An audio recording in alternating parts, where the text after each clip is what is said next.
సీజనల్‌గా కొన్ని పచ్చళ్ళు చూస్తుంటే పిచ్చెక్కిపోతుందండి. నిజంగా పండు మిర్చి అనేది చాలా ఇష్టం. చాలామందికి ఫేవరెట్‌గా ఉంటుంది. ఇది కాంబినేషన్‌గా ఎన్నో రకాలు చేసుకోవచ్చు. అయితే ఈ పండు మిర్చి నవంబర్ నుంచి వచ్చినా గూడా శివరాత్రి వెళ్ళిన తర్వాత కాయ గట్టిగా వాటర్ లేకుండా చక్కగా ఉంటాయన్నమాట. అవి మనం చక్కగా 1 ఇయర్ పాటు స్టోర్ చేసుకోవచ్చు. ఇంతకు ముందు కాలంలో అయితే జాడీలో స్టోర్ చేసేవాళ్ళు. దీనికి గాను నేను 1 కేజీ మెజర్‌మెంట్‌కి చూపిస్తున్నాను. ఇట్లా చింతపండు తీసుకోవాలి. ఈనెలు కానీ గింజలు కానీ లేకుండా నీట్గా క్లీన్ చేసుకొని కొంచెం సేపు ఎండలో పెట్టుకోండి.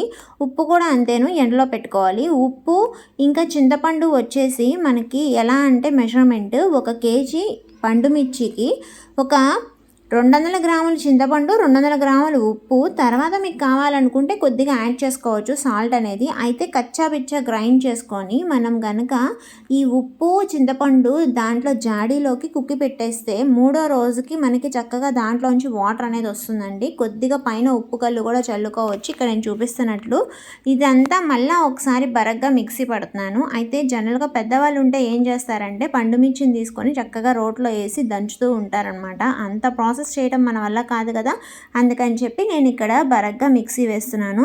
అయితే ఇవన్నీ కలిసిన తర్వాత కూడా మనము మరీ మెత్తగా అయితే చేసుకోకూడదు. ఎందుకంటే ఇది గోంగూర పండుమిర్చి చేసుకోవచ్చు, టమాటా గోంగూర పండుమిర్చి చేసుకోవచ్చు, ఇంకా టమాటా పండుమిర్చి చేసుకోవచ్చు. చాలా ఫేవరెట్ కదండి ఆ పికిల్స్ అన్నీ. ఇంకా చికెన్తో కూడా అద్భుతంగా ఉంటుంది. నెక్స్ట్ టైం ట్రై చేయండి.